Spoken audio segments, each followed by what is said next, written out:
নিশ্চয়কৈ চাওক নলবাৰীত শেহতীয়াকৈ চুৰি কাৰ্যৰ ঘটনা উদ্বেগজনকভাৱে বৃদ্ধি পোৱা পৰিলক্ষিত হৈছে।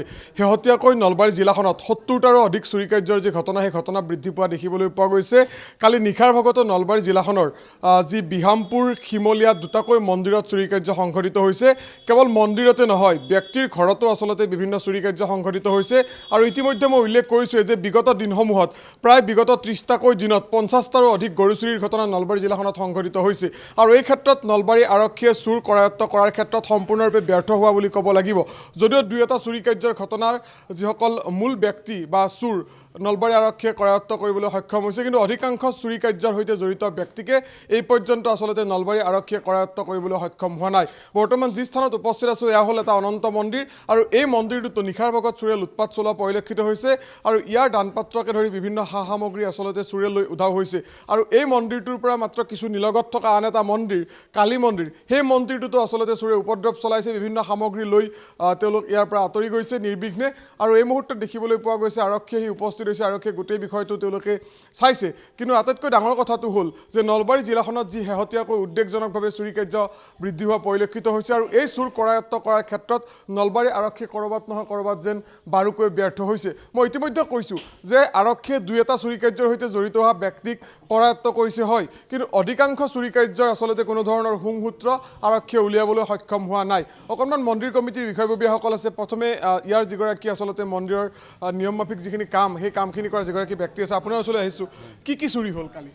হয়, যোৱাকালি মানে চুৰিটো হৈ গ'ল ৰাতিপুৱা যেতিয়া মন্দিৰত মানে কি আমাৰ কাষৰ মানুহ সোনকালে উঠিলে, তাৰপিছত মোক মানে ক'লে কি মন্দিৰৰ দৰাটো খোলা, তই কি পুৱা সোনকালে কাম কৰিবি নেকি? মইতো শুই আছোঁ, গম পোৱা নাই। তাৰপিছত উঠি আহি কিনে চালোঁ যে মন্দিৰত তলা ভঙাৰ পিছত আহি কিনে দেখিলোঁ যে মন্দিৰত দুটাকৈ ডাঙৰ ঘণ্টি নাই। তাৰপিছত যোনখন আমাৰ চাকি দিয়া ছাতি গছাখন নাই, বৰকাহাটো নাই, টিলিঙা নাই, লতা নাই, তাৰ উপৰিও এই আমাৰ এই পুষ্পপত্ৰ নাই, আৰু লগত এই নগদ ধন মানে যিবিলাক আপোনাৰ সেই দান পত্ৰবিলাক আছিল, এই দান পত্ৰত থকা নগদ ধনখিনিও নাই। গতিকে এনেকৈ বহুত লুটপাট কৰিছে, তাৰ কাৰণে আমি বহুত অশান্ত পাইছোঁ। আৰু এই অঞ্চলটোত কেনেকুৱা চুৰি কাৰ্য আগে পিছে হৈছিল নে নাই? কাৰণ নলবাৰী জিলাৰ আন আন প্ৰান্তসমূহত কিন্তু নিতৌ চুৰি কাৰ্য এতিয়া হৈ আছে।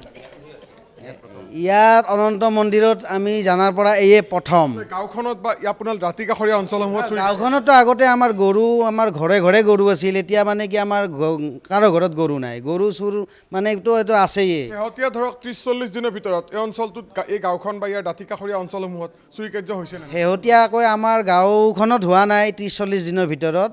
তাৰে আগত আমাৰ বহুত চুৰি হৈছে, গৰু চুৰি হৈছে, কাৰোবাৰ চাইকেল চুৰি হৈছে, কাৰোবাৰ বাইক চুৰি হৈছে, কিন্তু মন্দিৰ হিচাপত এয়া প্ৰথম। যথেষ্ট আপোনালোকে এই বিষয়টোৱে আপোনালোকক যথেষ্ট দুখ দিছে, কাৰণ এটা উপাসনাস্থলীত এই ধৰণে চুৰি কাৰ্য হোৱা ঘটনাটোৱে বাৰুকৈ আচলতে সকলোকে চিন্তিত কৰে। চিন্তিত কৰিছে, আৰু আমি বহুত দুখ পাইছোঁ। ঠিক আছে, অকণমান আপোনাৰ ওচৰলৈ আহিছোঁ। কি ক'ব বিচাৰিব? এই নলবাৰী জিলাখনত শেহতীয়াকৈ যথেষ্ট চুৰি কাৰ্যৰ ঘটনা সংঘটিত হৈছে। গৰু চুৰ হওক, পোহনীয়া গৰুলৈ চুৰ উধাও হৈছে। আমাৰ হাতত থকা তথ্য অনুসৰি প্ৰায় ৭০টাৰো অধিক চুৰি কাৰ্যৰ ঘটনা নলবাৰী জিলাখনত হৈছে।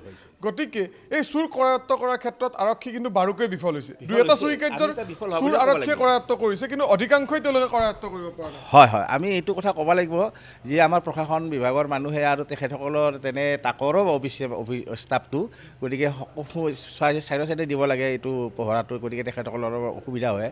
গতিকে মই এটা ৰিকুৱেষ্ট কৰোঁ যে ওপৰ মহলত SP ডাঙৰীয়াকো মই ৰিকুৱেষ্ট কৰিব খোজোঁ এইটোৱে যে অলপমান পাৰ্টি মানে যিটো আমাৰ পুলিচ ষ্টেচন আছে তাত অলপ বেছিকৈ মানুহ দিলে হয়তো অলপমান তেখেতসকলেও অলপমান সহায় কৰিব পাৰিব। নিশ্চয়কৈ এয়া আছিল ইয়াৰ স্থানীয় লোকৰ ভাষ্য। ইতিমধ্যে উল্লেখ কৰিছে আচলতে কিয় এই চুৰি কাৰ্যৰ ঘটনা বৃদ্ধি পাইছে, বা বিশেষকৈ এই ধৰ্মীয় উপাসনাস্থলীসমূহক একাংশই কিয় লক্ষ্য কৰি লৈছে, সেয়া এটা ডাঙৰ প্ৰশ্ন। কিন্তু সমান্তৰালভাৱে এই প্ৰশ্নসমূহ উত্থাপন হয় যে নলবাৰী জিলাখনত শেহতীয়াকৈ যিহেতু উদ্বেগজনকভাৱে প্ৰায় প্ৰতিখন থানাৰ অন্তৰ্গত প্ৰতিটো অঞ্চলতে প্ৰায় চুৰি কাৰ্যৰ ঘটনা বৃদ্ধি পোৱা পৰিলক্ষিত হৈছে। কিন্তু কিহৰ কাৰণে এই চুৰি কাৰ্য বৃদ্ধি হৈছে? চুৰ কৰায়ত্ব কৰাৰ ক্ষেত্ৰত আৰক্ষী কিয় ব্যৰ্থ হৈছে?